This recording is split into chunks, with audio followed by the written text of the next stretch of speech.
notre message qu'on avait commencé le dimanche dernier. Sauvés pour servir. Amen. Amen. Nous sommes sauvés pour servir. Nous allons prier. Père éternel, merci encore parce que le plan que toi tu avais formé avant même la fondation de ce monde, le plan de salut que tu avais formé, ce projet merveilleux de rassembler en ton Fils Jésus les hommes de toute tribu, les hommes de toute langue, et de faire d'eux un seul peuple, le peuple qui t'adore, le peuple qui te célèbre, le peuple qui te sert, Seigneur. Tu as pu l'accomplir, ô Dieu, au temps fixé par toi. Jésus-Christ, ton Fils bien-aimé, est venu mourir sur cette terre, prenant sur lui tous nos péchés, prenant sur lui toutes nos malédictions, toute la condamnation qui était sur nous. Et il est allé même au-delà. Il a pris sur lui nos maladies, nos infirmités, notre pauvreté, notre misérable vie. Il a tout pris sur lui et il nous a donné ce que lui, il avait. Il nous a donné ton nom, il nous a donné ta gloire, il nous a donné la vie éternelle. L'éternité n'appartient qu'à toi. Mais en Jésus-Christ, Seigneur, tu nous l'as donné. Et aujourd'hui, en espérance, nous savons, oh Dieu, que si nous demeurons attachés à toi, Seigneur, nous serons avec toi pour l'éternité. Nous te disons merci, oh Dieu, parce que pour cela, Seigneur, tu nous as laissé ta parole, tu nous as laissé ton Esprit Saint, afin que, Père, nous puissions marcher dans tes voies, que nous puissions persévérer, demeurer, et que ce jour-là, Seigneur, nous puissions recevoir ce droit d'entrer dans ton repos pour l'éternité. Merci encore, oh Dieu, pour cette portion de ta parole que nous allons méditer ce matin. Nous laissons tout entre tes mains, Yahweh, que ton Esprit Saint conduise toutes choses. Nous prions, Seigneur, qu'il y ait une onction. Nous prions, Seigneur, qu'il y ait une onction. Nous prions, Seigneur, qu'il y ait une onction sur cette parole. Parce que, Seigneur, tu dis que la lettre tue. La lettre tue. Et nous ne voulons pas, Seigneur, que cette parole ne soit qu'une dissertation. Nous ne voulons pas, Seigneur, que cette parole ne soit qu'un discours des hommes, parce que la lettre tue. Mais nous voulons, Seigneur, qu'il y ait l'onction. Nous voulons, Seigneur, qu'il y ait l'esprit, parce que c'est l'esprit qui donne la vie. C'est l'esprit qui vivifie. Nous prions, Seigneur, qu'il y ait l'onction ce matin, afin que ta parole, ô Dieu, soit reçue réellement comme ta parole venant de Dieu, avec cette onction, avec cette autorité, avec cette puissance, avec cette grâce, avec cet amour, Seigneur, que ta parole ce matin soit reçue telle que toi tu la donnes, Père éternel, afin que cela produise en nous la repentance, afin que cela produise en nous la vie pour l'éternité. Bénis ton peuple, bénis Seigneur ces moments, et que toute gloire te revienne au nom de Jésus. Amen. Amen. Amen. Que le Seigneur, notre Dieu, soit béni. Que le Seigneur, notre Dieu, ce matin, soit béni. Je vous salue tous dans le nom de notre Seigneur et Sauveur Jésus-Christ. Amen. Qu'il soit béni, qu'il soit béni. Merci pour la présence de chacun de nous en ce lieu. Alléluia.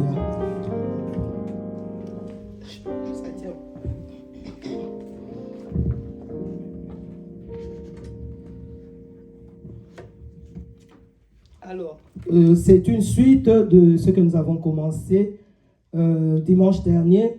Nous étions dans la sortie d'Égypte. Dieu envoie Moïse va dire à Pharaon, laisse aller mon peuple qu'il me serve, pour qu'il me serve. Et nous avons parlé de l'Égypte. L'Égypte représente le monde. Dans la Bible, quand on parle de l'Égypte, on voit le monde. Quand on parle de Pharaon, on voit le prince de ce monde, c'est-à-dire le diable qui règne, le diable qui domine dans le monde. Et Dieu a envoyé quelqu'un pour sortir son peuple de l'Égypte. Et nous, en l'occurrence, Dieu a envoyé Jésus-Christ pour nous tirer du monde, pour nous mettre à part et pour un seul but, pour pouvoir servir notre Dieu. Nous avons vu quelques points pour sortir de l'Égypte.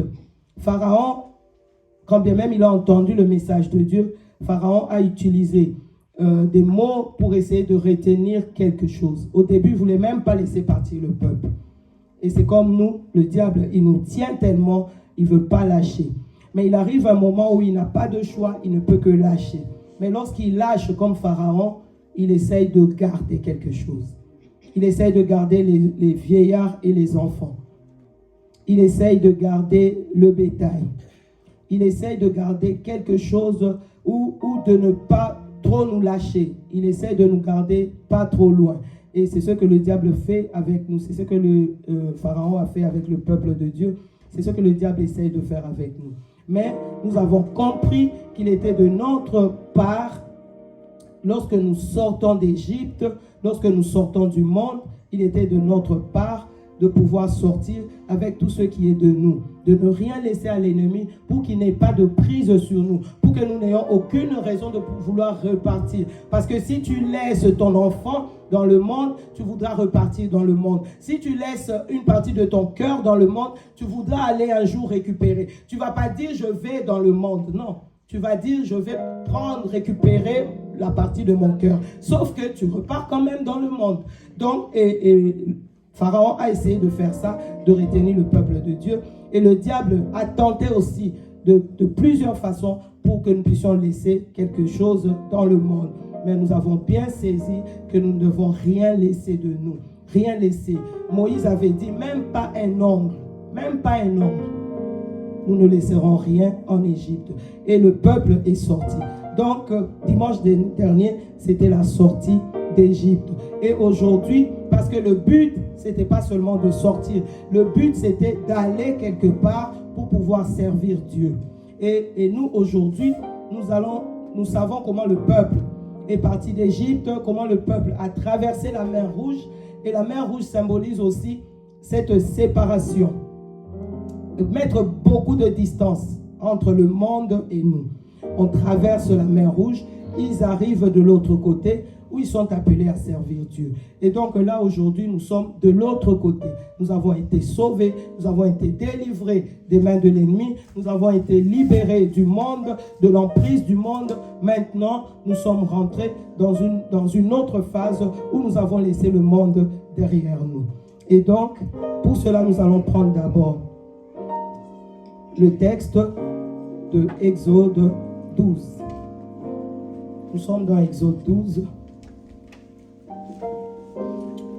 Il n'y a pas un texte qu'on va dire principal, parce que c'est la suite de notre message de l'autre côté.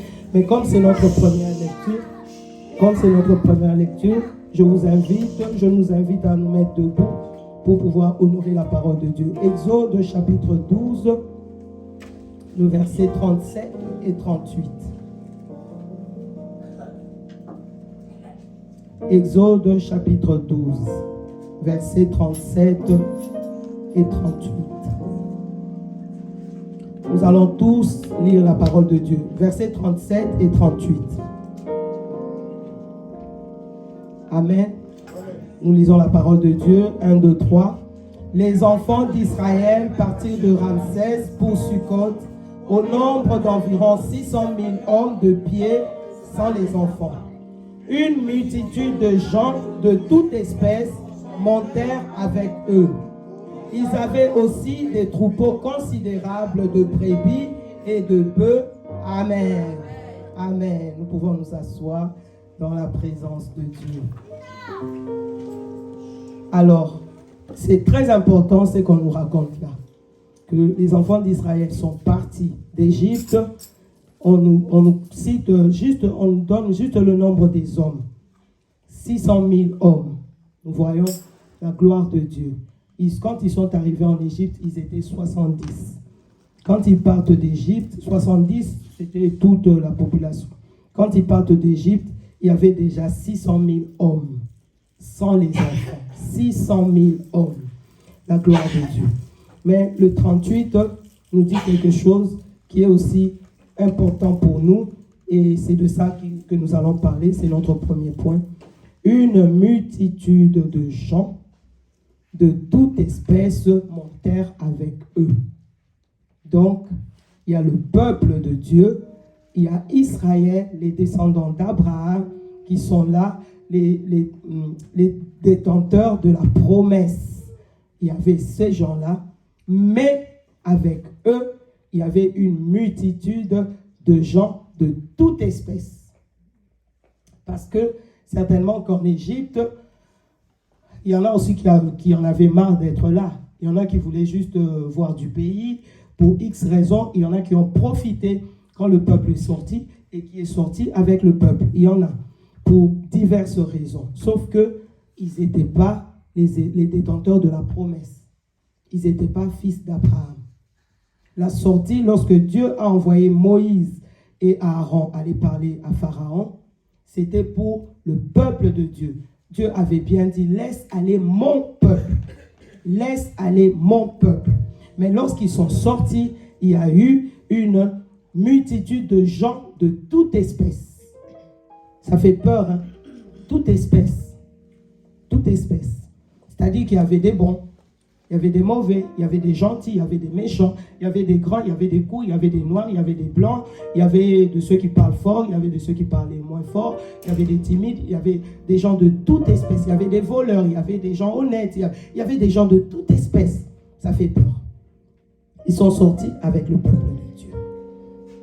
C'est le premier point que nous avons. Maintenant, nous allons dans Nombre. Nombre chapitre 11.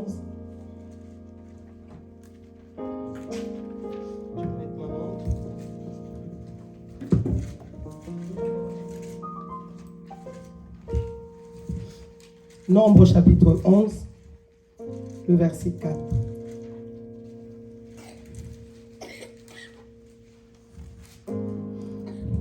Nombre chapitre 11. Oui, tu peux lire pour moi. Nombre 11, 4. Le ramassis de gens qui se trouvaient au milieu d'Israël fut saisi de convoitise. Et même les enfants d'Israël recommencèrent à pleurer et dire, qui nous donnera de la viande à manger? Amen. Amen. Amen. Le ramassis des gens qui se trouvaient au milieu d'Israël fut saisi de convoitise. Le peuple est sorti, le peuple de Dieu, mais il y a toute une multitude de gens de toutes sortes qui sortent avec eux. Et ici, on nous dit le ramassis des gens qui se trouvaient au milieu d'Israël. Ce n'est pas le peuple d'Israël. Ce n'est pas le peuple de Dieu. Ce sont tous ceux-là qui ont suivi le mouvement. Tous ceux-là qui ont suivi le mouvement. C'est eux qui ont commencé à se plaindre. Pourquoi? Saisis de convoitise. Et donc là, nous sommes dans une autre étape. Nous sommes dans une autre étape et nous voyons que ce n'est plus Pharaon. Il n'est plus question du monde. Le peuple de Dieu est sorti d'Israël, d'Égypte. Il n'est plus question du monde. Il n'est plus question de Pharaon qui a bien laissé malgré lui partir le peuple.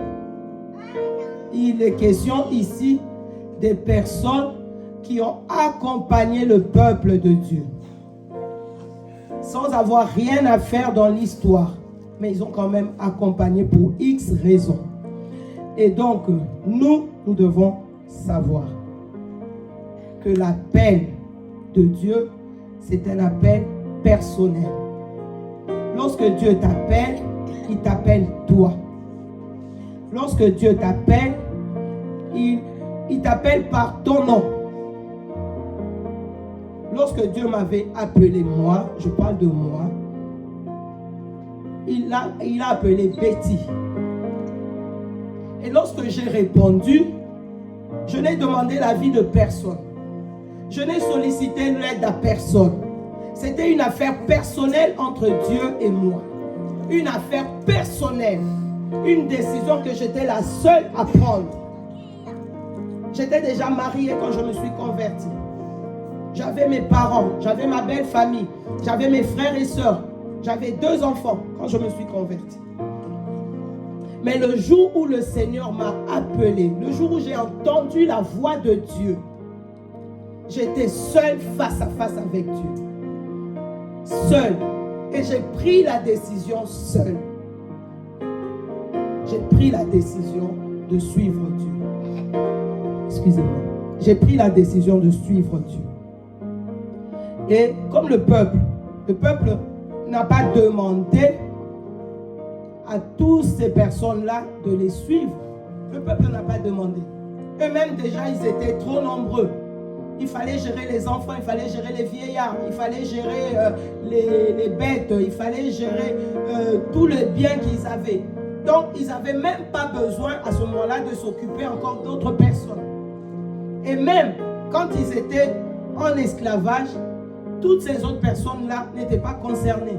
On nous dit bien, lorsque Pharaon donnait de l'ordre pour qu'on accable, c'était le peuple de Dieu qui était accablé. Lorsqu'ils étaient dans l'esclavage, c'était le peuple de Dieu qui était accablé. Et donc, lorsqu'ils sont sortis, ils avaient déjà à gérer eux-mêmes. Donc, ils ne sont pas allés trouver le voisin pour dire, comme tu as été gentil, viens avec nous. Non. C'est eux. Sauf que le voisin a suivi. Sauf que le voisin a suivi.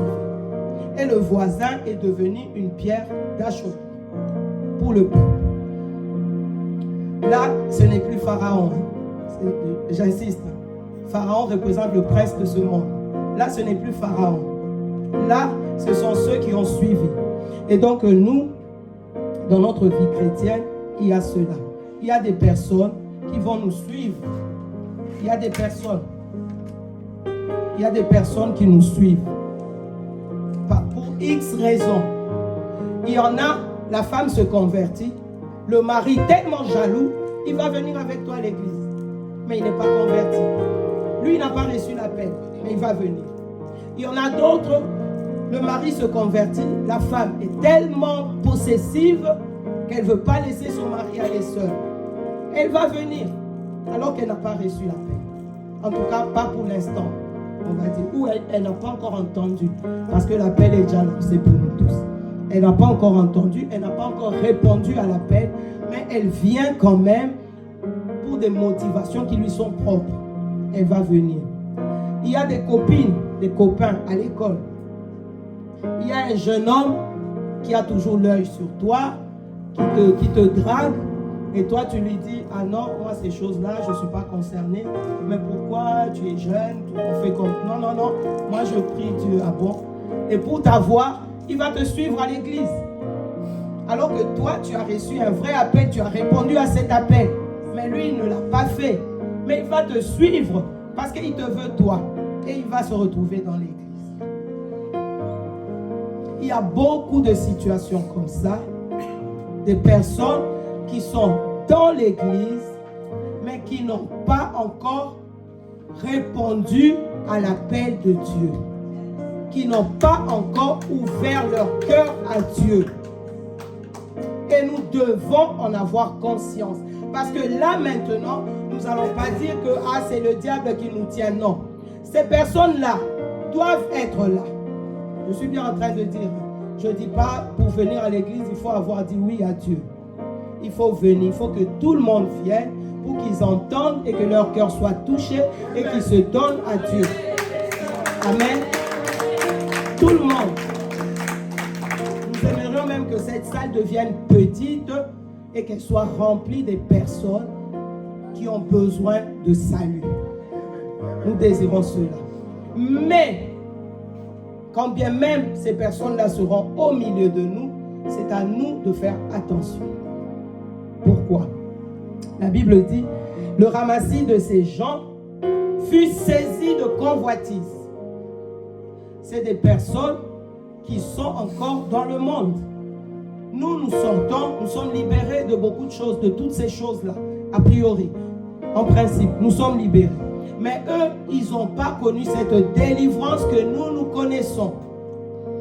Ils vont venir avec tout ce qu'il y a de bon dans leur cœur, mais malheureusement aussi avec tout ce qu'il y a de mauvais, parce qu'ils sont encore dans le monde.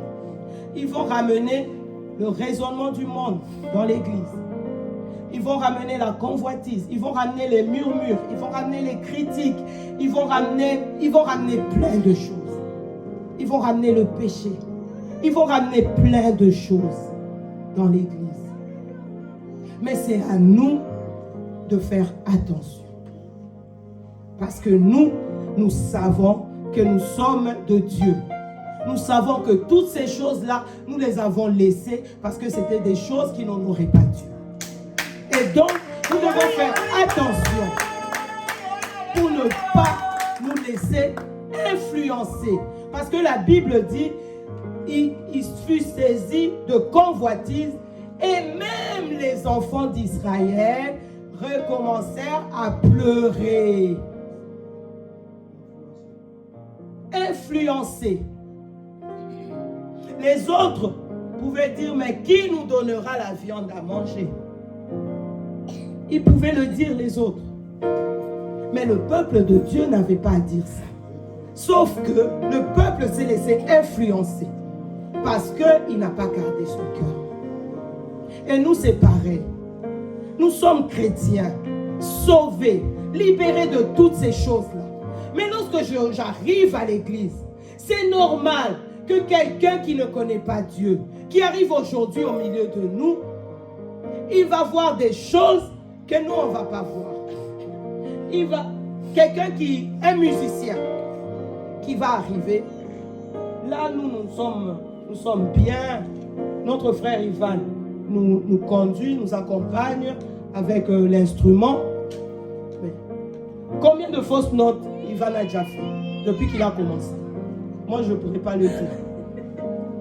Lui sait qu'il a déjà fait des fausses notes. Kétia peut-être le sait, qu'il en a, elle hoche la tête, qu'il a déjà fait des fausses notes. Pourquoi? Parce qu'elle s'y connaît. Mais est-ce que Kétia a fait quelque chose par rapport à ça? Non. Mais un musicien qui n'est pas sauvé, qui arrive parmi nous, à la fin du culte, va dire, oh là là, ben c'était n'importe quoi. Franchement, oh là là, ben il s'appelle musicien, oh là là. Que des fausses notes, que des fausses notes. Et ça m'étonne que les autres n'ont même pas réagi. Comment moi je ne supportais plus, mes oreilles ne supportent. Et même pendant le culte, il peut commencer à bouger. Parce que les musiciens qui sont perfectionnistes, ils ne supportent pas. Les fausses notes, ils ne supportent pas. Il va commencer à bouger, il va commencer à murmurer, il va se lever, il va partir, ou il va essayer de le dire à la personne qui est à côté de lui, mais franchement, vous entendez aussi ces fausses notes là? Non, moi je ne comprends rien. Et après, petit à petit, si tu ne fais pas gaffe, tu te laisses gagner. Ah, la prédicatrice, celle qui a porté la parole, ben, le français, franchement, la phrase là, il ne fallait pas que ça soit comme ça, ben, elle confond les le là. Et ils sont là que pour voir ce qui ne va pas, pour critiquer. Pour voir ce qui ne convient pas, pour critiquer. Mais pourquoi ils viennent? Pourquoi ils donnent les offrandes? Pourquoi on est là en train de leur voler leur argent? On est là, pourquoi? Ah ben, ils sont libres, on est libre, dans la vie on est libre, chacun fait ce qu'il veut. Mais pourquoi on leur dit ceci? Pourquoi cela? Pourquoi? Et finalement, toi qui entends ça, enfant de Dieu, tu commences à dire aussi, ben oui, pourquoi moi je suis libre, mais pourquoi on doit me pousser à donner? Pourquoi? Voilà. Le ramassis. Le ramassis. Prêche, maman, prêche. Le ramassis doit être là. Nous ne pouvons pas les refuser. Le peuple d'Israël, quand il est sorti, déjà il était lui-même tellement préoccupé par sa situation qu'il ne pouvait pas encore s'occuper de qui venait avec nous. Donc, le peuple qui n'est pas encore peuple de Dieu, viendra au milieu de nous, sera toujours au milieu de nous, mais c'est à nous de veiller. Ne rentrons pas dans ce que eux ils font. Ne rentrons pas dans ce que eux ils disent. Ne rentrons pas. Au contraire, nous devons comprendre qu'ils ne sont pas encore éclairés, c'est pour ça. Le jour où ils seront éclairés, ils ne tiendront plus ce langage-là. Et nous devons même prier pour eux, pour qu'ils soient éclairés et qu'ils puissent abandonner la position dans laquelle ils sont. Le peuple de Dieu a suivi. Qui nous donnera de la viande à manger? Nous nous souvenons des poissons qui ne nous coûtaient rien. Ils sont sûrs que le poisson ne leur coûtait rien. Le poisson a coûté la vie Parce qu'à un moment, il fallait même aller chercher la paille. Il fallait travailler la paille, il fallait faire des briques. Et après, il y a eu même des coups de fouet. Mais là, ils sont en train de dire le poisson qui ne nous coûtait rien. Pourquoi ils disent ça? Parce que le poisson, effectivement, ne coûtait rien au ramassis. Le ramassis, c'est le peuple d'Égypte. Ils n'ont pas subi ce que le peuple de Dieu a subi en Égypte. Ils n'ont pas subi l'esclavage du peuple de Dieu. Ils n'ont pas reçu les coups que le peuple de Dieu avait reçus en Égypte pour faire les briques. Ils n'ont pas reçu ces coups. Donc eux, ils peuvent dire que le poisson ne nous coûtait rien. Sauf que le peuple de Dieu aussi se laisse emporter dans l'affaire et commence à dire le poisson ne nous coûtait rien. Ça, c'est le premier piège pour nous. Et c'est à nous de savoir garder nos cœurs. C'est à nous de savoir préserver nos cœurs. Que les enfants, que les personnes qui ne se sont pas encore données totalement à Dieu puissent prendre des vidéos des serviteurs de Dieu qui sont tombés, que les ramassis prennent ces vidéos, qu'ils les publient. Mais qu'un enfant de Dieu suive cela et commence à publier des choses pour discréditer les hommes de Dieu, tu n'as pas fait attention à ton cœur. Tu n'as pas gardé ton cœur. Parce que le ramassis, qui sera là? C'était à qui? La mer s'était ouverte, tout le monde est passé, la mer s'est refermée. Donc ils ne peuvent plus repartir. Ils sont là. Mais c'est au peuple de Dieu de veiller sur son cœur. C'est au peuple de Dieu de ne pas se laisser influencer. Pour servir Dieu. Pour servir Dieu, ne te laisse pas influencer. Surtout ceux qui n'est pas à la gloire de Dieu, ne te laisse pas embarquer. Ne te laisse pas embarquer. Si on regarde bien dans l'église, c'est le ramassis qui commence à se soulever. Ils vont dire, on fait un groupe, un groupe d'opposition au pasteur. Si on cherche qui a commencé, qui est venu avec l'idée, ce n'est pas un enfant de Dieu, c'est un ramassis. Sauf que, quand tu vas regarder le groupe d'opposition, il y aura 2 ramassis, il y aura 20 enfants de Dieu. Il y aura 2 ramassis, mais il y aura 20 enfants de Dieu. Pourquoi? Ils n'ont pas gardé leur cœur. Ils n'ont pas gardé leur cœur. Ça, c'est par rapport à ce qui s'est passé en Égypte, dans le désert, avec le peuple de Dieu. Mais nous, aujourd'hui, nous sommes dans l'église, il y a d'autres situations. Moi, j'ai reçu un appel. C'est moi, j'ai pris la décision de me donner à Dieu. Et Dieu m'équipe. Il pardonne mon péché, il me lave, il me donne son Esprit Saint, il m'équipe. C'est-à-dire que quand il y a une situation difficile, moi je sais chez qui me confier. Même quand il y a une épreuve, je vais rester dans le calme parce que je sais d'où me viendra mon secours. Mais le ramassis qui est à côté, il ne sait pas d'où viendra le secours. Et il va murmurer. C'est normal qu'un ramassis murmure. C'est normal que quelqu'un qui ne connaît pas Dieu, qui n'a pas eu une expérience personnelle avec Dieu, puisse murmurer pendant l'épreuve. C'est normal. Sauf que la personne qui ne connaît pas Dieu va murmurer. Et nous qui sommes à ses côtés, nous allons commencer aussi à murmurer. Pourquoi? Parce que nous prêtons trop l'oreille à ce que lui dit. Nous faisons très attention à son état de cœur. Nous faisons très attention à ses humeurs. Nous faisons très attention. Nous nous laissons influencer.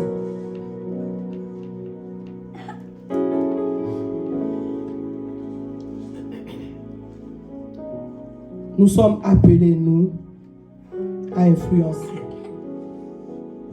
ce n'est pas à nous, c'est Dieu qui le dit à Jérémie, je crois. Ça me vient là, je n'ai pas préparé. Ce n'est pas à toi de repartir vers eux. C'est à eux de venir. Ce n'est pas à nous de repartir vers le monde. C'est à ceux du monde de venir vers nous. Ce n'est pas à nous. Et donc faisons attention. Parce que nous sommes appelés à servir Dieu. Et nous ne pouvons pas servir Dieu tant que nous subissons l'influence de ceux du monde. Nous ne pouvons pas servir Dieu. La preuve, c'est qu'ils ont murmuré. Après, Dieu a donné. Dieu a donné la main. Dieu a donné les cailles. Mais qu'est-ce qui s'en est suivi après? Il y a eu des morts. Et ils sont morts, donc ils n'ont pas pu servir Dieu. Donc nous, c'est pareil. Faisons attention.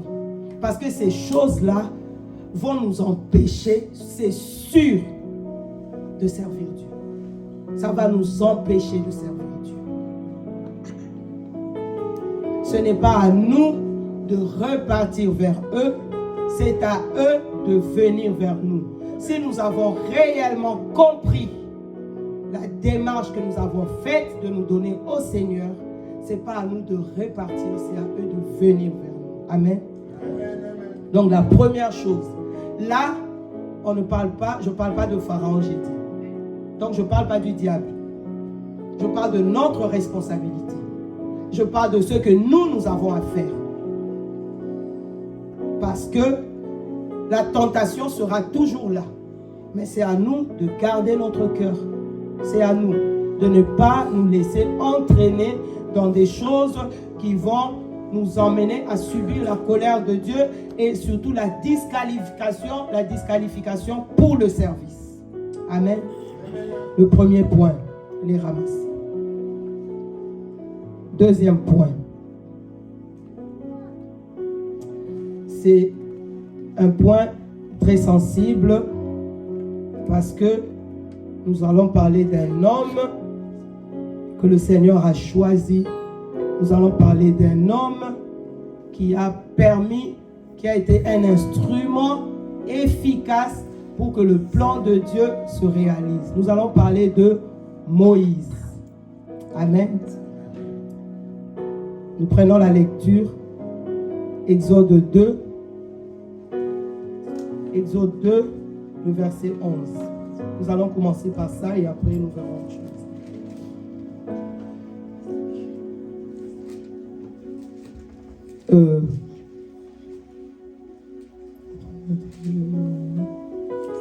Exode 2, verset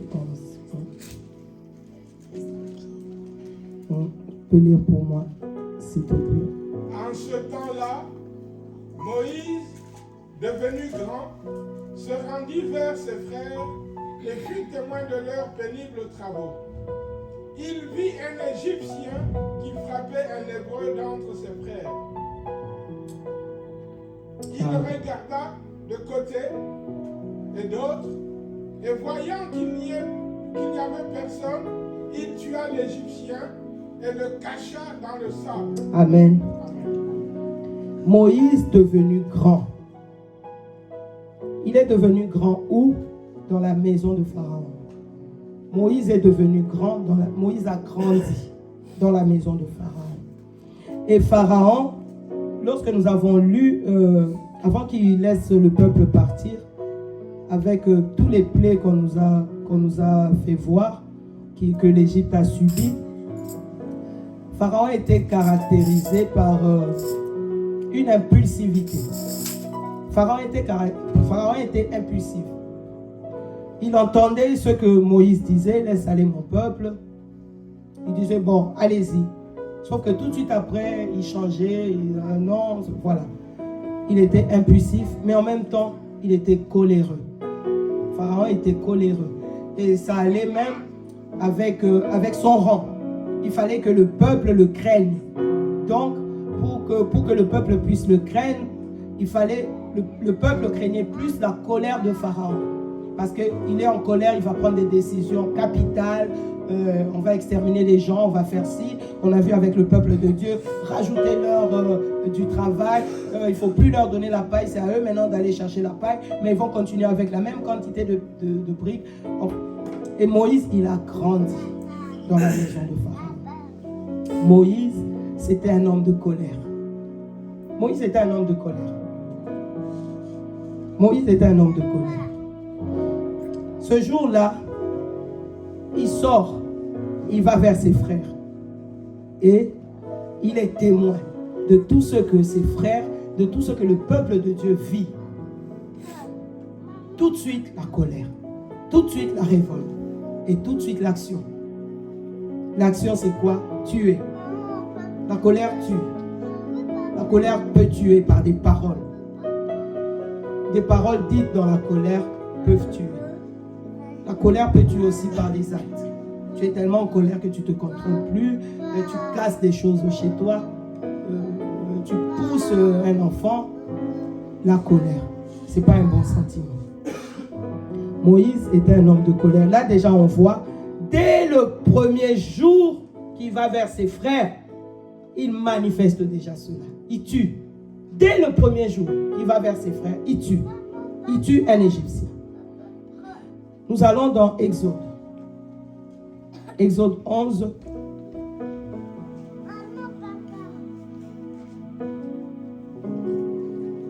Exode 11, le verset 8. Toujours, nous parlons de la colère. Nous sommes là, nous parlons de la colère, mais après, nous allons élargir dans tous les mauvais sentiments. Papa, tu peux lire. Exode 11, 8. Alors, tous tes travailleurs et tous tes serviteurs que voici descendront vers moi et se prosterneront devant moi en disant: sors, toi et tout le peuple qui s'attache à tes pas. Après cela, je sortirai.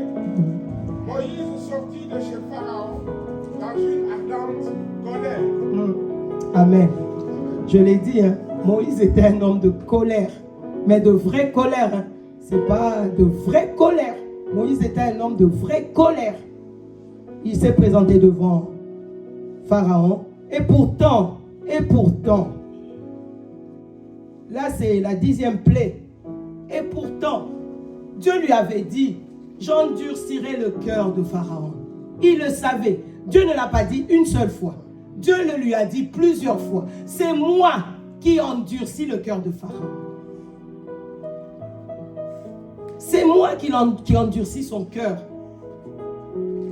Est-ce que Moïse avait besoin de s'enflammer dans sa colère?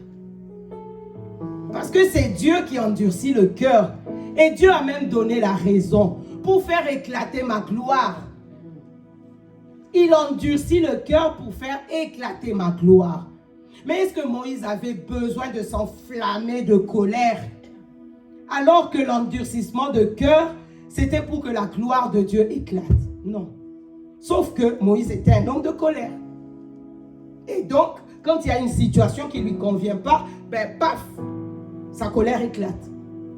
Il sort, on nous dit, il sort de là enflammé, dans une ardente colère. Moïse était un homme de colère.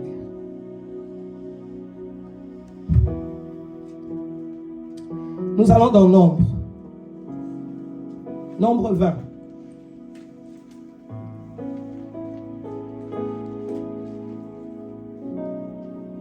Les deux situations que nous avons vues, c'était en Égypte. C'était en Égypte, chez Pharaon. Mais après, il y a eu la sortie. Après, il y a eu la traversée de la mer. Toutes ces mauvaises choses-là qui devraient rester. Moïse est parti avec sa colère. Moïse est sorti d'Égypte avec sa colère. Moïse a traversé la mer Rouge avec sa colère en lui. Avec avec ce défaut. Moïse est sorti avec ça. Nombre, chapitre 20.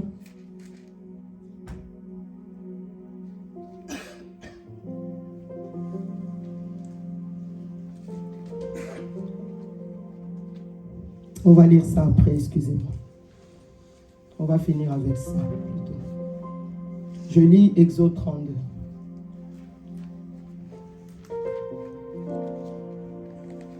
Exode 32, du 15 au 19.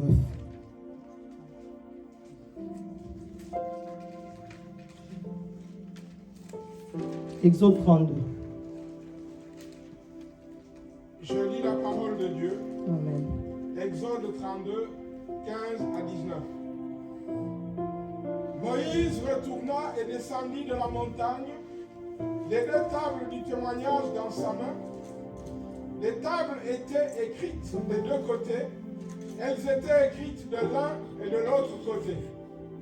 Les tables étaient l'ouvrage de Dieu et l'écriture était l'écriture de Dieu gravée sur les tables. Josué entendit la voix du peuple qui poussait des cris et il dit à Moïse, il y a un cri de guerre dans le camp. Moïse répondit, ce n'est ni un cri de vainqueur, ni un cri de vaincu. Ce que j'entends, c'est la voix de gens qui chantent. Et comme il approchait du camp, il vit le veau et les danses. La colère de Moïse s'enflamma, il jeta de ses mains les tables et les brisa au pied de la montagne. Amen. Amen. On est en train de lire, mais j'ai mon cœur qui frémit. Ça me fait drôle. Ça me donne la chair de poule. Ça me donne la chair de poule. Moïse est resté sur la montagne 40 jours. 40 jours. 40 jours dans la présence de Dieu. Moïse est monté avec la colère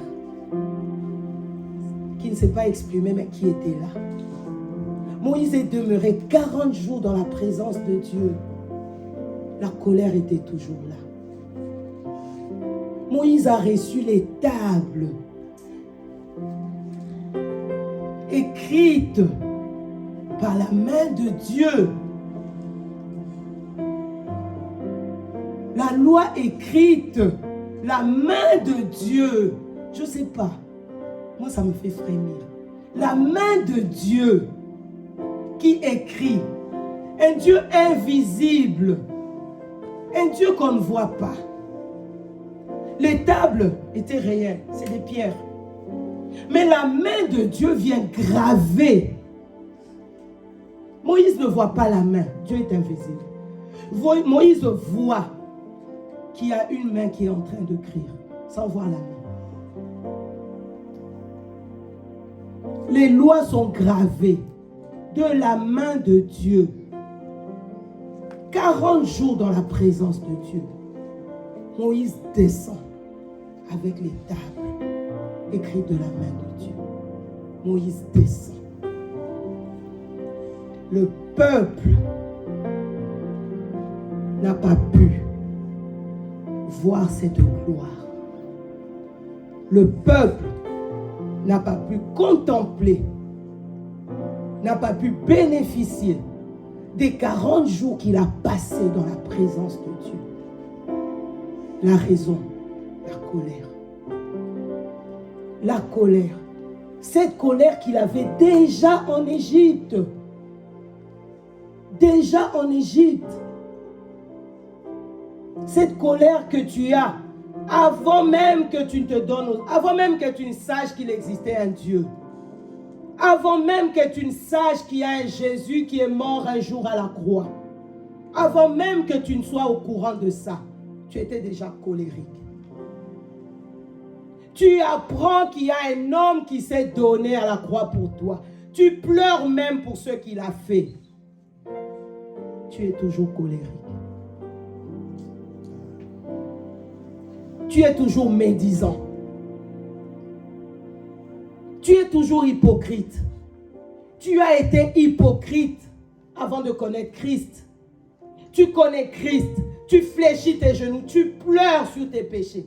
Mais tu restes hypocrite.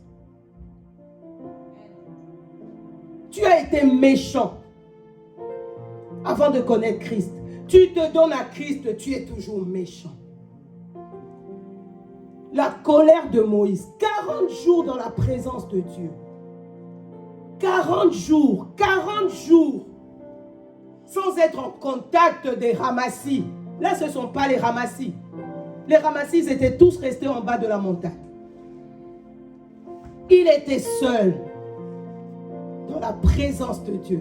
Même seul, face à face avec Dieu. 40 jours.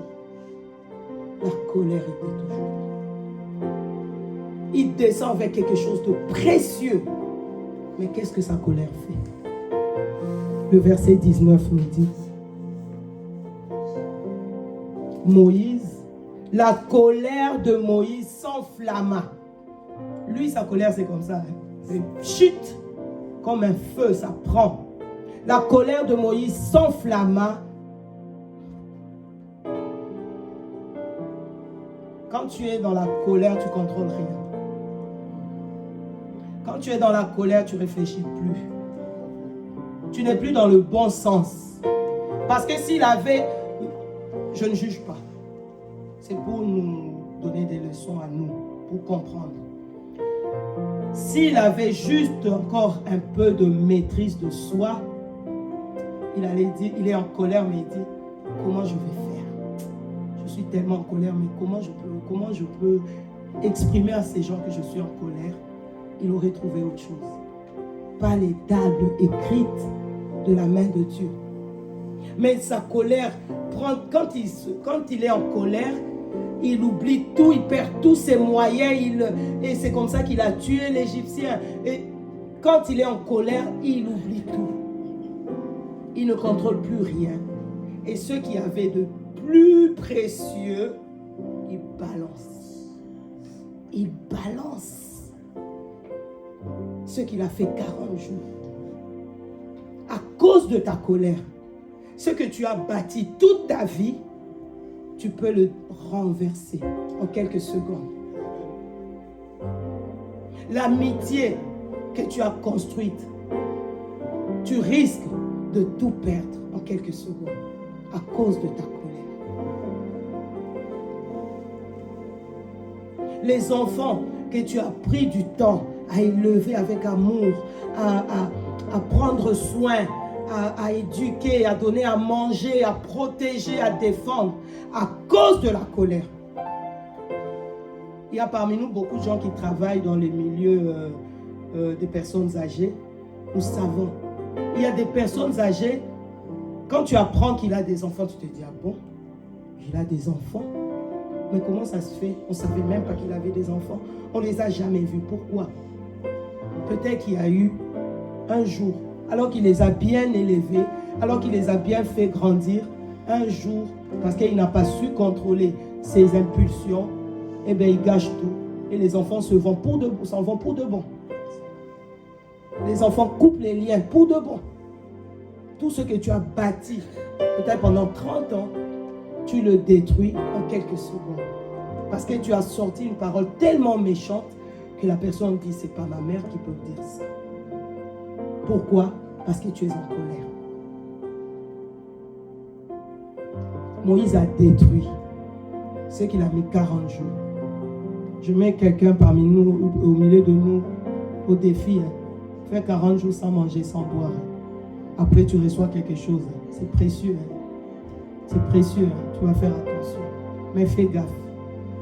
Parce que juste une impulsion, ça peut te faire perdre tout cela. Moïse a détruit les tables de la loi à cause de la colère. Et maintenant, nous revenons à Nombre. Nous allons maintenant à Nombre 20.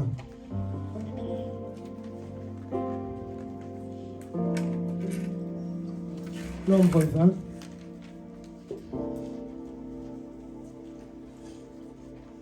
De 7 à 11.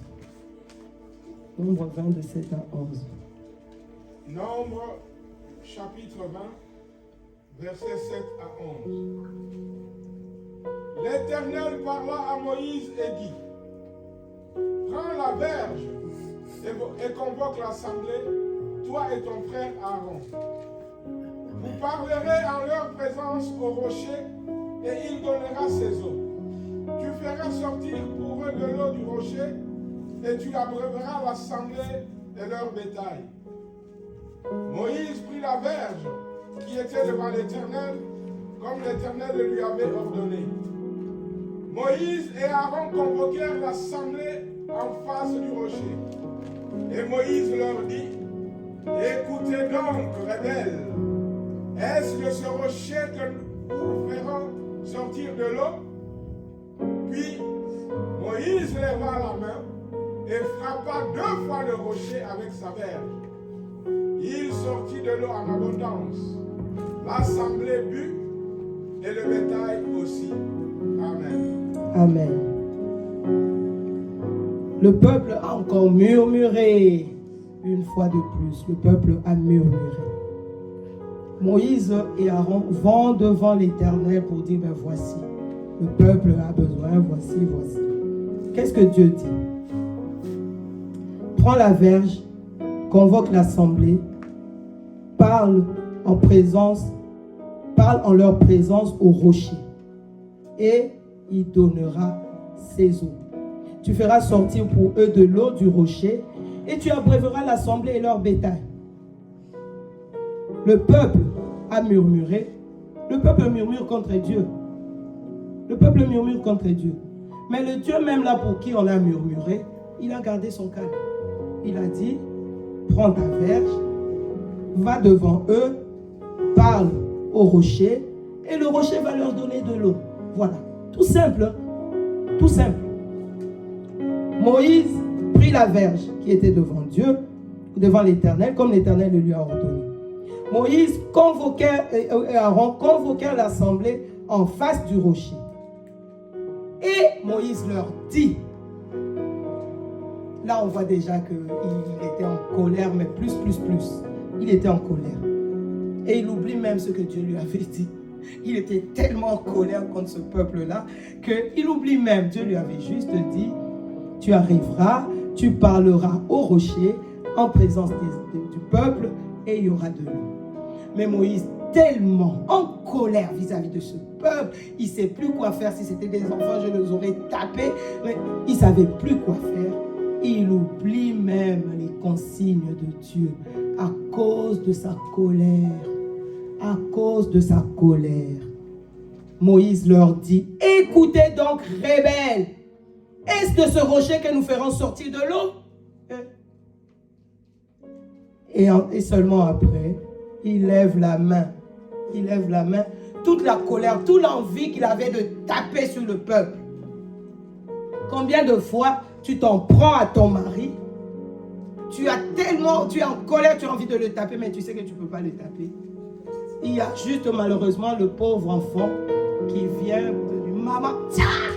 Tu ne le laisses même pas dire ce qu'il voulait te dire. Peut-être même il allait te dire, maman, tu es belle. Tu ne sais même pas ce que l'enfant allait te dire. Tu ne sais même pas. Tu avais de la colère. Tu voulais taper ton mari, mais tu ne peux pas. Mais la colère est là, l'enfant qui vient, maman, tiens! Moïse, il était tellement en colère. La verge là, si c'était possible, c'est le peuple, il allait taper. Un par un, il allait les taper. Mais comme il ne pouvait pas les taper, il tape le rocher. Il tape le rocher. Il tape le rocher. Parle seulement au rocher. Et il donnera de l'eau. Parle seulement au rocher. Mais la colère, qu'est-ce que vous croyez? Que de ce rocher, nous, on peut sortir de l'eau? L'eau sortie. L'amour de Dieu. L'amour de Dieu. L'eau sortie.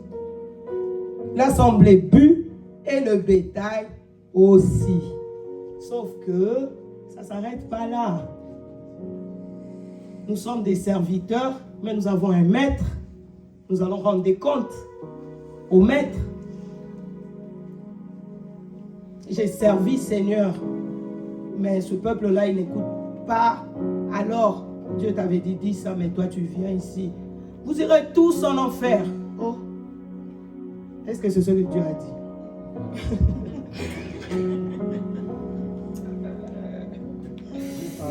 Vous allez brûler dans le feu de l'enfer.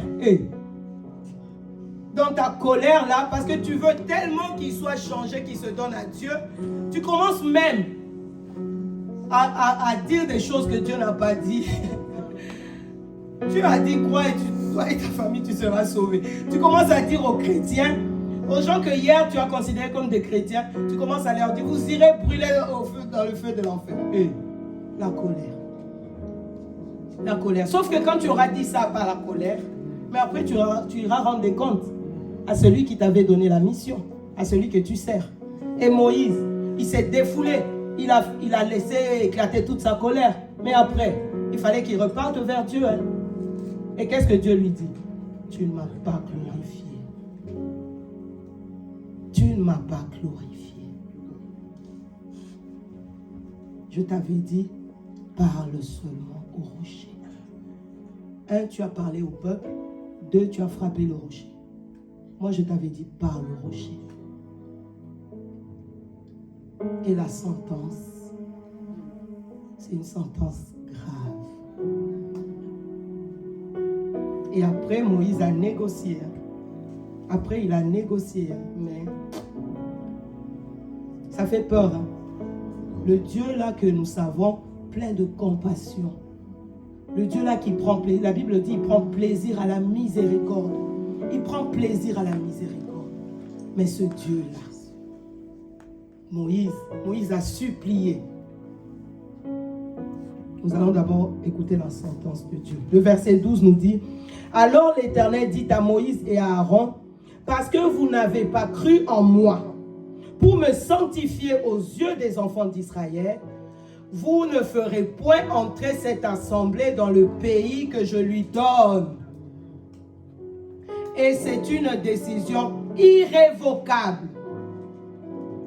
Irrévocable. Irrévocable. Parce que après Moïse a essayé de négocier. Mais Dieu a dit non. J'avais dit, tu n'entreras pas. Contemple de loin, tu n'entreras pas. Tu n'entreras pas. Parce que tu ne m'as pas glorifié. Et quoi? Est-ce que Moïse, vraiment, si on reste comme ça, quand il n'est pas en colère, est-ce que Moïse avait un seul instant voulu ne pas glorifier Dieu? Non. Non. C'est pas Moïse. C'est pas Moïse. C'est quelqu'un qui s'est donné totalement à Dieu. Moïse avait tout dans la maison de Pharaon. Moïse avait tout. Mais il a tout laissé pour Dieu. Il a tout laissé pour Dieu, Moïse. C'est pas n'importe qui. Nous ne lui lançons pas des pierres. Nous sommes en train d'étudier parce que la Bible, comme on avait dit l'autre fois dans Colossiens, tout ce qui est écrit, c'est pour notre instruction. L'ombre des choses à venir. Tout ce qui est écrit, c'est pour nous. Moïse a tout laissé. Toute la gloire qu'il avait dans la maison de Pharaon, il a laissé pour Dieu. Donc, ce n'est pas du tout de Moïse de ne pas vouloir glorifier Dieu. Sauf que Dieu dit, par ta colère là, tu ne m'as pas glorifié. Et donc, tu n'entres pas. Tu n'entres pas. Et il n'est pas entré. Le Dieu lent à la colère, riche en bonté. Le Dieu qui prend plaisir à la miséricorde. Mais il y a de ces choses qui peuvent nous disqualifier. Il y a de ces choses. Faisons attention. Nos sentiments, toutes les mauvaises choses qui étaient en nous lorsque nous étions dans le monde, abandonnons. Abandonnons pour servir Dieu. Abandonnons. On va te traiter de fou, on nous l'a dit ce matin. On va te traiter de fou. On va te traiter d'insensé. On va te traiter de quelqu'un de dépassé. Chez nous, on dit asota. C'est-à-dire que tu n'es plus jeune parce que tu es tout le temps dans les choses de Dieu. Tu ne viens pas danser en boîte. Tu dragues plus, tu flirtes plus. Au sota. Donc au sauté jeunesse. Tu as sauté ta jeunesse. Tu as sauté ta jeunesse. On va te trouver comme quelqu'un de ringard. Comme tu es jeune, on va t'appeler vieux. On va t'appeler vieille. On va te traiter de fou, on va te traiter d'insensé, on va te traiter de tous les noms. Mais, si tu sais que cette chose-là peut t'empêcher de voir le ciel, abandonne. Amen. Abandonne.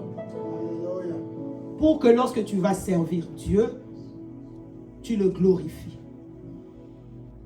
Quand nous servons Dieu, nous devons glorifier Dieu. Tu ne peux pas servir Dieu, tu te dis je sers Dieu en même temps tu ne le glorifies pas. Ce n'est pas possible. Abandonnons. Nous avons parlé de la colère de Moïse. J'ai voulu prendre un grand homme. J'ai voulu prendre un grand homme avec une grande destinée. J'ai voulu prendre un grand homme avec une grande sanction qui est tombée. Pour que nous, aussi petits que nous sommes devant Moïse, pour que nous puissions nous dire, si quelqu'un qui avait une si grande destinée et qu'il a accompli, parce qu'effectivement, il a amené le peuple jusqu'à Canaan, qui a accompli sa destinée, mais qui n'est pas entré, qu'est-ce qui peut nous arriver? Si nous demeurons dans nos mauvais caractères. Galates nous dit le fruit de l'esprit. Je vais vite lire. Galates 5, 22. Mais le fruit de l'esprit, c'est l'amour, c'est la joie, la paix, la patience, la bonté, la bienveillance, la foi, la douceur, la maîtrise de soi. La maîtrise de soi. C'est ce qui a manqué à Moïse. La maîtrise de soi.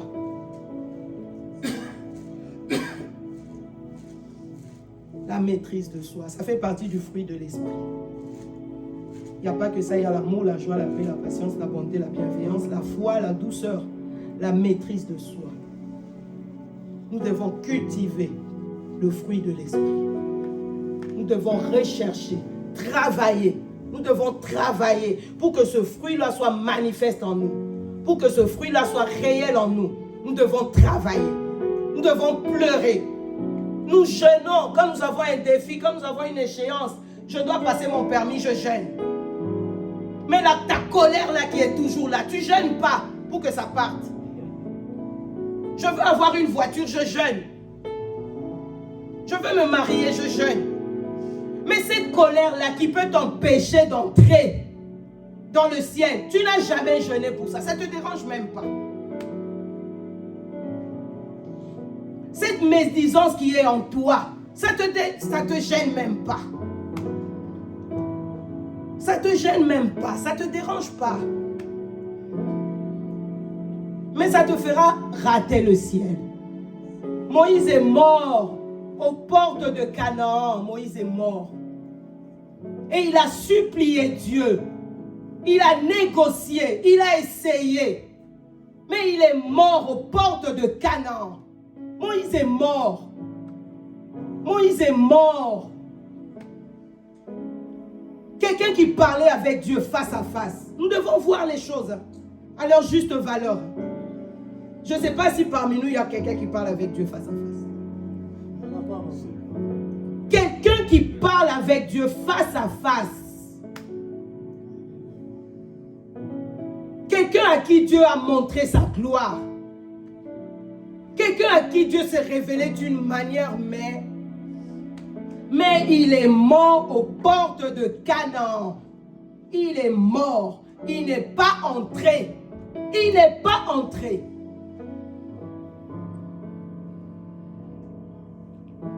S'il nous faut jeûner, il nous faut jeûner pour des choses qui vont nous empêcher d'entrer dans le ciel. S'il nous faut prier, s'il nous faut supplier, il nous faut le faire pour des choses qui peuvent nous empêcher. Je dis et j'insiste, pour des choses qui peuvent nous empêcher d'entrer dans le ciel. Au lieu de passer notre temps à jeûner, à prier, pour une voiture, je l'aurai aujourd'hui. Moi, j'ai déjà acheté une voiture, même pas une semaine. Un grand accident, paf. Et la voiture même, j'avais eu la mauvaise idée de ne pas l'assurer tout risque. Même pas une semaine. Et la personne qui m'a... J'étais dans mon droit. La personne m'a refusé ma priorité. Et la personne s'est enfuie. Donc, je suis resté moi-même face à mon problème.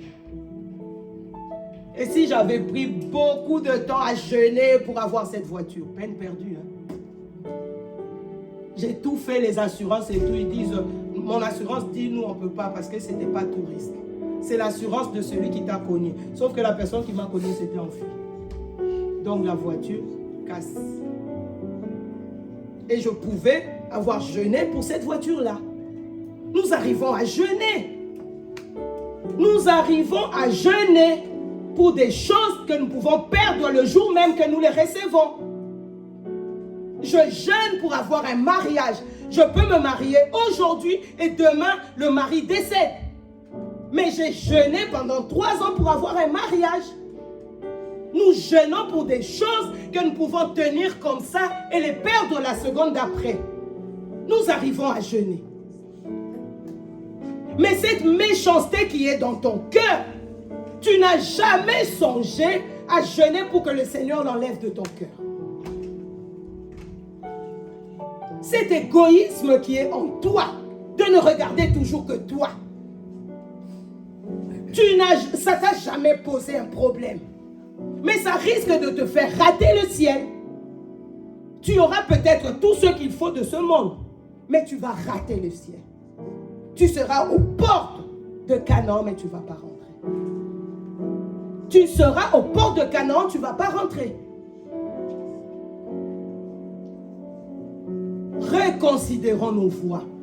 Reconsidérons nos voies. Reconsidérons nos voies. La vie chrétienne, ce n'est pas un jeu. L'enjeu est tellement grand. Il s'agit de notre éternité. Il est question de notre éternité. Si Jésus est venu, c'est parce que l'enjeu était grand. Il ne serait pas venu. Il ne serait pas mort à la croix si l'enjeu n'était pas aussi grand.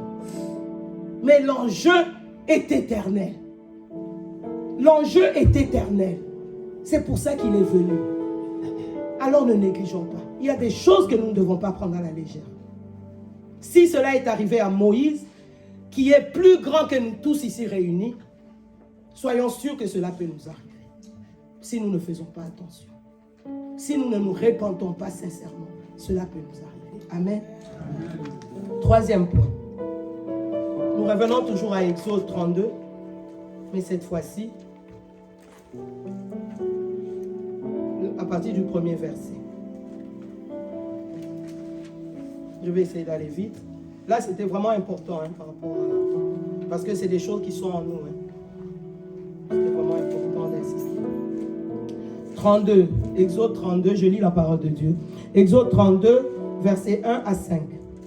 Le peuple, voyant que Moïse tardait à descendre de la montagne, s'assembla autour d'Aaron et lui dit, « Allons, fais-nous un Dieu qui marche devant nous, car ce Moïse, cet homme qui nous a fait sortir du pays d'Égypte, nous ne savons ce qu'il est devenu. » Aaron leur dit, « ôtez les anneaux d'or qui sont aux oreilles de vos femmes, de vos fils et de vos filles, et apportez-les-moi. » Et tous ôtèrent les anneaux d'or qui étaient à leurs oreilles, et ils les apportèrent à Aaron. Il les reçut de leurs mains, jeta l'or dans un moule, et fit un veau en métal fondu. Et ils dirent, « Israël, voici ton Dieu qui t'a fait sortir du pays d'Égypte. » Lorsque Aaron vit cela, il bâtit un autel devant lui et il s'écria, « Demain, il y aura fête en l'honneur de l'Éternel. » Amen. Nous devons savoir quel est le Dieu que nous servons. Il ne faut pas qu'il y ait de confusion dans nos têtes.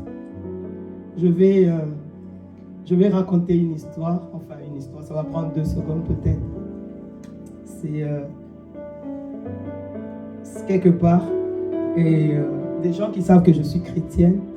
Et donc, de temps en temps, ils me font écouter des chansons chrétiennes. Voilà, on discute. Et puis, un jour, il y en a un qui vient, qui met une chanson. Oh, et je lui dis, mais c'est quoi ça? Et il vient et me dit, Betty, écoute. Je dis, mais t'es sérieux? C'est quoi ça? Mais toi, t'es chrétien? Tu ne dois pas écouter de telles choses. Il me dit, mais Betty, c'est de Dieu. C'est Dieu. Nous prions le même Dieu. Je dis, ah non. Si toi, tu pries le même Dieu que eux, alors toi et moi, on n'a pas le même Dieu. Parce que moi, mon Dieu, c'est pas du tout ça. Ah, mais si, je dis non. Pourquoi? L'ignorance. Il nous faut savoir qui nous servons. Tu ne peux pas venir servir Dieu sans le connaître, sans savoir qui tu sers. Et ça a été le problème pour Aaron.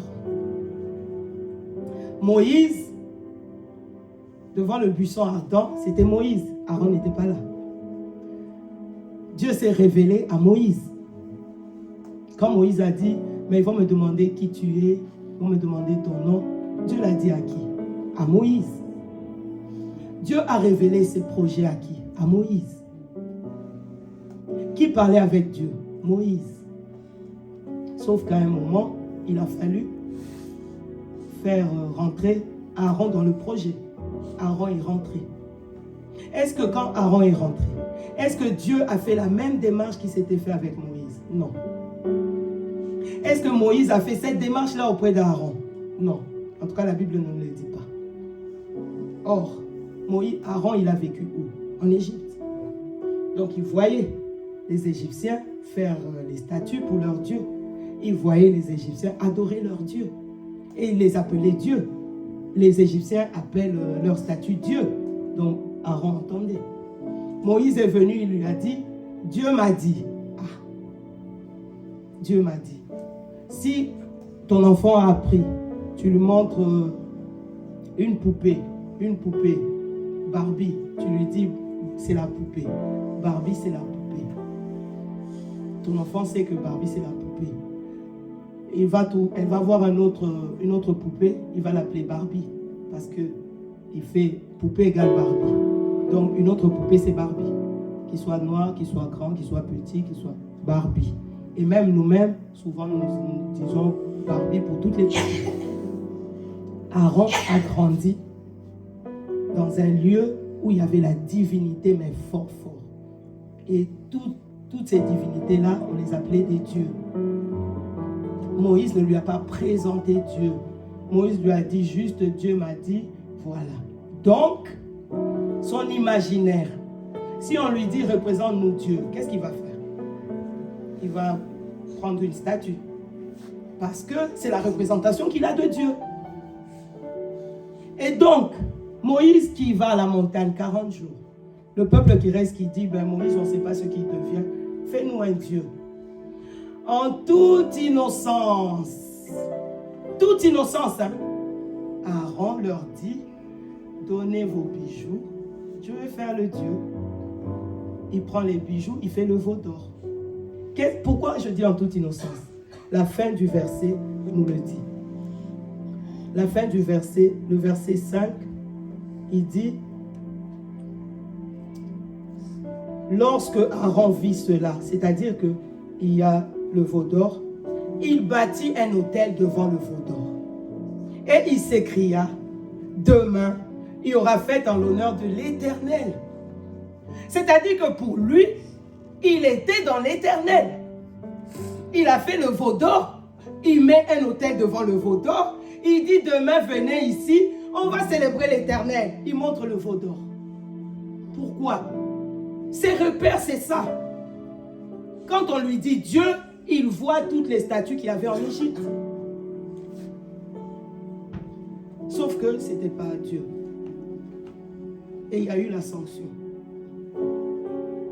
Et nous devons connaître. Et quand nous parlons de Dieu à quelqu'un, nous devons nous assurer que la personne sait exactement de qui nous parlons. La personne doit savoir de qui nous parlons exactement. Si tu restes seulement dans Dieu, aujourd'hui tout le monde parle de Dieu. Même des dieux qui avant on les appelait par leur nom, aujourd'hui on ne les appelle plus par leur nom. Aujourd'hui tout est Dieu. On dit Dieu, Dieu te bénisse. Même des gens qui ne disaient pas ça, maintenant c'est Dieu te bénisse.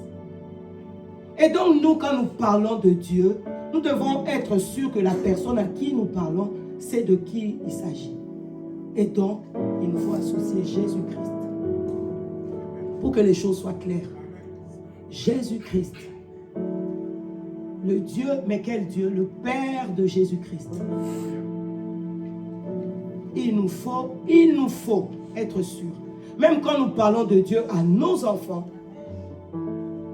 moi quand je prie avec mes petits-enfants, je ne dis même pas Dieu. Je dis remercions Jésus. Parce qu'à l'école, ils vont entendre encore Dieu, mais qui n'est pas le même. Je leur dis remercions Jésus. Prions Jésus. Dis merci à Jésus. N'aie pas peur, Jésus est à tes côtés. Voilà ce que moi je dis. Pour que ça soit clair qu'il s'agit de Jésus. Et le jour où ils vont entendre Dieu, Dieu, Dieu, ils vont chercher Jésus. Tu me dis Dieu, Dieu, Dieu, mais tu n'as pas encore dit Jésus, pourquoi? Ah non, non, non, non, non, Jésus. Ah, moi, pour moi, Dieu, c'est Jésus. Il va s'écarter. Nous devons savoir. Nous devons savoir. Aaron a été à côté de Moïse. Ils ont fait tous ces miracles qu'il y a eu en Égypte. Mais la représentation que Aaron avait de Dieu, c'était les statues. Parce que c'est tout ce qu'il savait. Quand on disait Dieu égale statue. Et il l'a refait. En toute innocence. Demain, il y aura fête en l'honneur de l'Éternel. Mais c'était un veau devant. C'était une statue de veau. Et il est en train de dire c'est en l'honneur de l'Éternel. C'est-à-dire que ce veau-là, c'est l'Éternel. Cherchons à connaître Dieu et présentons réellement ce Dieu-là. Présentons-le. Que nous-mêmes déjà nous soyons au clair. C'est pour ça que si on n'est pas au clair, il y a danger. Excusez-moi.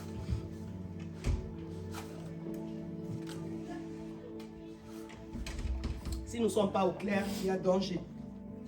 Il y a un grand serviteur de Dieu de mon pays qui a vraiment amené la louange, que la louange se propage comme on le fait aujourd'hui. Mais il lui est arrivé de faire une chanson avec comme titre Inch'Allah.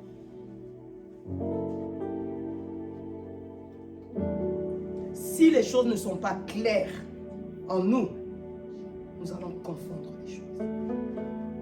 Nous allons confondre les choses. Ce n'est pas le nom qui fait que, non. Il y a tout ce qu'il y a derrière le nom.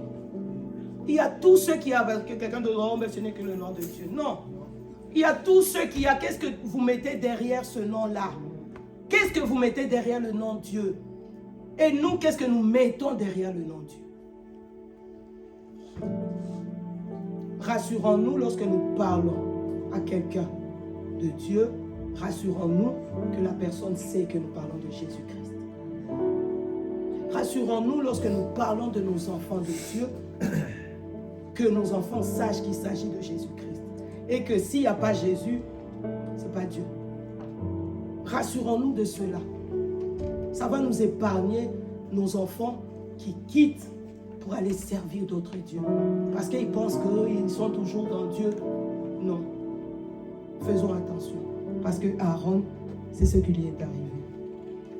C'est ce qui est arrivé à Aaron. L'ignorance, la confusion.